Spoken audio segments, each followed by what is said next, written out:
Assalamualaikum, welcome back di channel Keluarga Rahmawan dan di fanpage Bright Kids Study Club. Teman-teman, kita akan melanjutkan membahas buku matematika kelas 4 kurikulum merdeka ini ya, penerbitnya Erlangga. Baik, kali ini saya mau melanjutkan membahas latihan ulangan bab 1 yang bagian B ya. Di video sebelumnya saya udah bahas latihan ulangan bab 1 yang bagian A aja. Sekarang saya mau lanjut bagian B yang ada di halaman 66 ya. Langsung aja kita lihat. Isilah dengan jawaban yang tepat. Nomor 1, 26 dikali 38 sama dengan titik-titik dikali 26. Pertanyaannya, bilangan yang tepat untuk mengisi titik-titik di atas adalah, nah teman-teman lihat ini adalah sifat komutatif ya. Komutatif itu pertukaran, yang tadinya letaknya di depan menjadi di belakang. Tadi kan 26-nya di depan nih, sekarang 26-nya di belakang. Nah 38 yang tadinya di belakang sekarang pindah ke depan. Jadi bilangan yang tepat untuk mengisi titik-titik adalah 38 ya. Lalu nomor 2, bilangan yang lebih kecil antara 3265 dan 3256 adalah, yang lebih kecil tentu 3256 ya. Di sini ribuannya sama-sama 3000, ratusannya juga sama-sama 200. Tapi puluhannya di sini 60, di sini 50, maka yang lebih kecil adalah yang 50 puluhannya ya.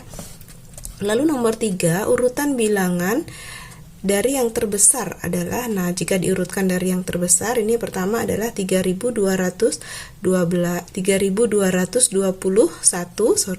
lalu 3212 ini ya, lalu 2312, dan yang terakhir adalah 2123. Teman-teman harus hati-hati karena angkanya mirip-mirip ya, perhatikan benar-benar yang teliti ya. Nomor 4, hasil dari 34 ditambah 17 dikali 3 adalah, nah untuk operasi hitung seperti ini teman-teman ingat kabataku ya, kali bagi tambah kurang. Jadi perkalian dan pembagian harus dihitung dulu baru boleh ditambah atau dikurang. Jadi 34-nya tetap dulu, kita harus hitung dulu 17 kali 3 hasilnya 51, baru boleh ditambahkan 34 ditambah 51 hasilnya 85 ya. Lalu nomor 5, 125 dibagi dalam kurung 574 dikurang 549.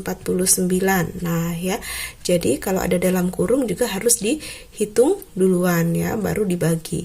Jadi 125-nya tetap dulu, 574 dikurang 549 itu hasilnya 25. Lalu 125 dibagi 25 sama dengan 5 ya.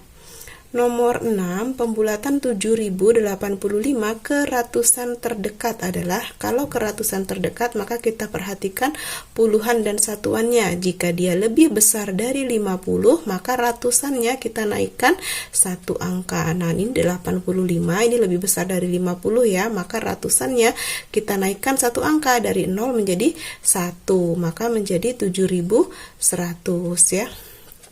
Lalu nomor 7, taksiran 26 dikali 538 ditambah 127 ke puluhan terdekat adalah, karena diminta ke puluhan terdekat, jadi masing-masing akan kita taksir ke puluhan terdekat ya. 26, ini satuannya 6, lebih besar dari 5, maka dibulatkan menjadi 30 ya. Puluhannya dari 2 naik satu angka menjadi 30 ya. Lalu ini 30 ya, teman-teman perhatikan di sini, dikali dalam kurung 538, jika dibulatkan ke puluhan terdekat karena satuannya lebih besar dari 5, maka puluhannya dinaikkan satu angka menjadi 540 nih, 540 ya. Lalu ditambah 127, kita lihat 7 lebih besar dari 5, maka puluhannya dinaikkan satu angka menjadi 130 ya. 30 dikali 540 ditambah 130. Lalu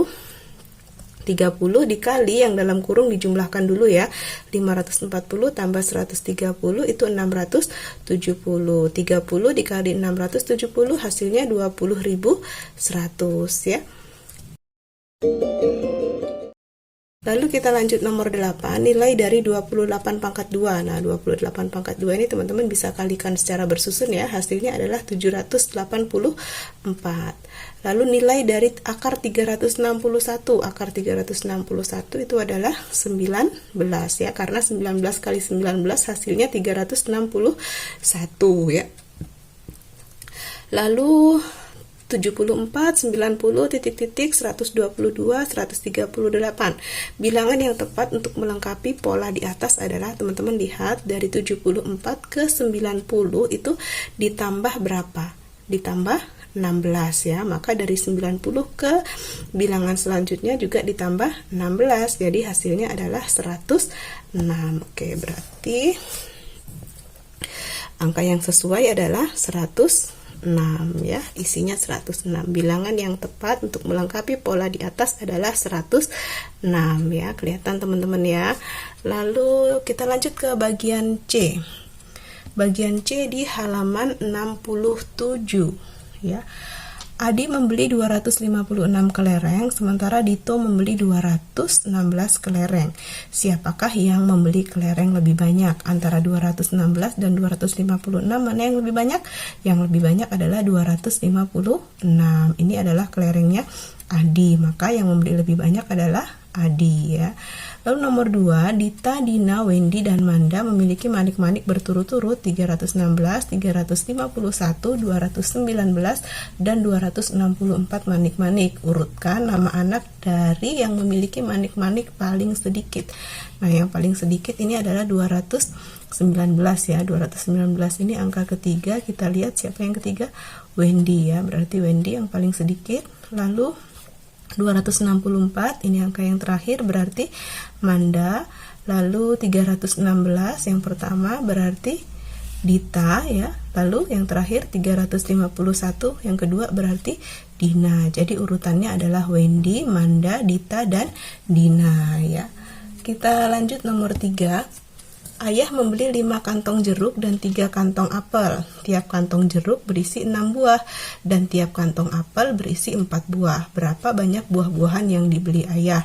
5 kantong jeruk masing-masing berisi 6, berarti 5 kali 6 ya, ditambah 3 kantong apel masing-masing berisi 4, berarti ditambah 3 kali 4. 5 kali 6 itu 30, ditambah 3 kali 4 itu 12. 30 tambah 12 berarti hasilnya adalah 42 buah ya. Lalu nomor 4, Dika membeli 3 buku, 2 pensil, dan 1 penghapus. Harga sebuah buku Rp3.750, sebuah pensil Rp2.550, dan sebuah penghapus Rp1.450.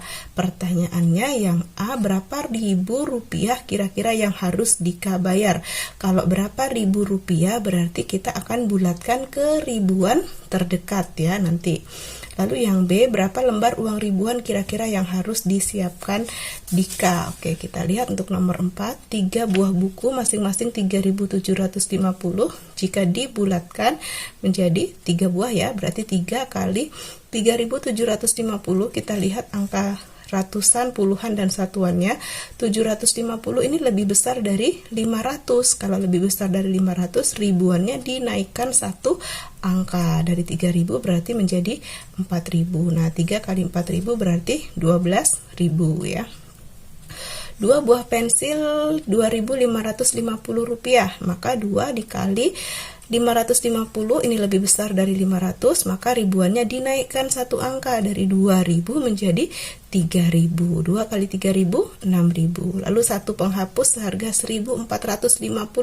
Meskipun 450 ini mendekati 500, tetapi dia tetap lebih kecil dari 500. Karena lebih kecil dari 500 maka dianggap hilang, hanya dibulatkan 1.000 aja. 1 kali 1.000 1.000. Lalu kita jumlahkan semua. 12.000 ditambah 6.000 ditambah 1.000 hasilnya adalah 19.000. Maka yang harus dibayar Dika kira-kira adalah 19.000 rupiah. Dan pertanyaan yang B, uang ribuan yang harus disiapkan berarti 19.000 dibagi 1.000 sama dengan 19 lembar ya. Lalu nomor 5 ini yang terakhir teman-teman ya. Untuk mengukur luas papan yang berbentuk persegi, Adi harus mengkuadratkan panjang sisi papan tersebut.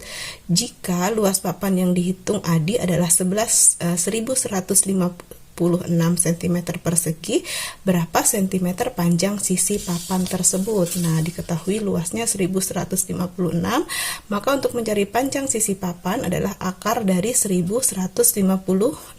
Jawabnya adalah 34 cm. Ini panjang sisi papannya. Oke, teman-teman. Udah selesai ya pembahasan kita. Latihan ulangan bab 1 yang bagian B ya, yang halaman 66 sampai 67 ya. Untuk latihan yang lain teman-teman bisa cek di playlist ya. Semoga bisa membantu teman-teman mengerjakan PR, tugas sekolah ataupun belajar secara mandiri di rumah. Jangan lupa untuk like, comment, subscribe dan juga share ke teman-teman kalian ya. Mohon maaf jika ada kekurangan. Thank you for watching. Sampai jumpa di video berikutnya. Bye bye.